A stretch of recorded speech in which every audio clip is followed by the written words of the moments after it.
La historia de Colombia en los últimos 60 años ha estado marcada por el conflicto armado.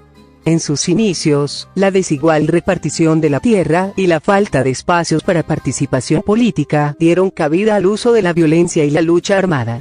Un método que en los años siguientes se fue reforzando con la irrupción del narcotráfico, el narcoterrorismo, la presencia de nuevos actores políticos y armados en un contexto de lucha revolucionaria, guerra fría y guerra contra el terrorismo, que han ido transformando el conflicto en su razón de ser y métodos de subsistencia.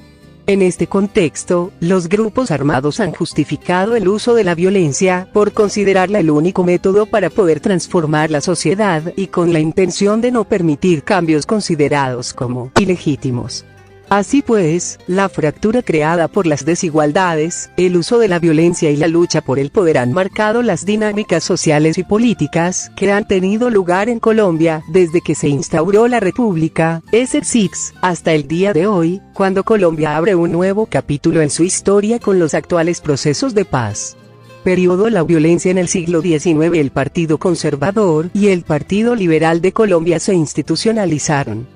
El primero, se caracterizaba por tener una agenda continuista del sistema social y político que protegía los intereses de la clase adinerada, mientras que el segundo, se presentaba como una alternativa reformadora y en defensa de los intereses de comerciantes y grupos menos favorecidos de la sociedad. La lucha entre ambas fuerzas se evidenció a través de 54 guerras civiles, 14 de conservadores contra liberales, 2 de liberales contra conservadores y 38 de liberales contra liberales. El enfrentamiento terminó desencadenando en lo que se conoce como el periodo de la violencia. Narcotráfico. En la década de 1990, Colombia se convirtió en el primer productor de hoja de coca del planeta.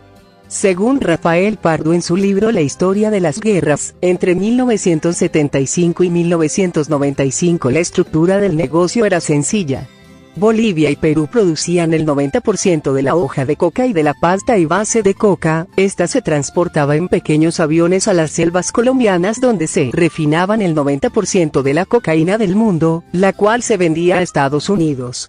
Esta estructura se volvió más compleja cuando los gobiernos de Perú, Colombia y Ecuador decidieron controlar las fronteras.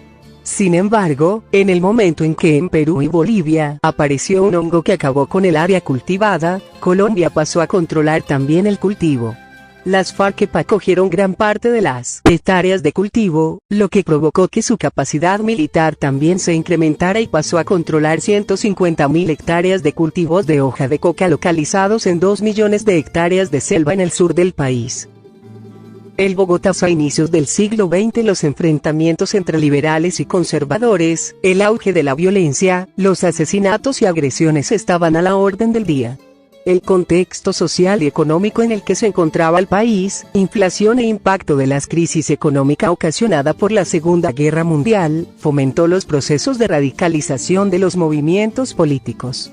El asesinato del candidato a la presidencia liberal Jorge Eliezer Gaitán el 9 de abril de 1948 propició una ola de violencia en la ciudad de Bogotá conocida como el Bogotazo, 1948, que pronto se extendió al resto del país.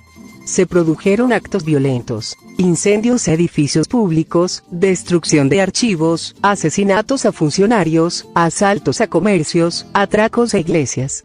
En algunas localidades se establecieron tribunales populares, se produjo la destitución de alcaldes, fuga de presos y se formaron gobiernos revolucionarios.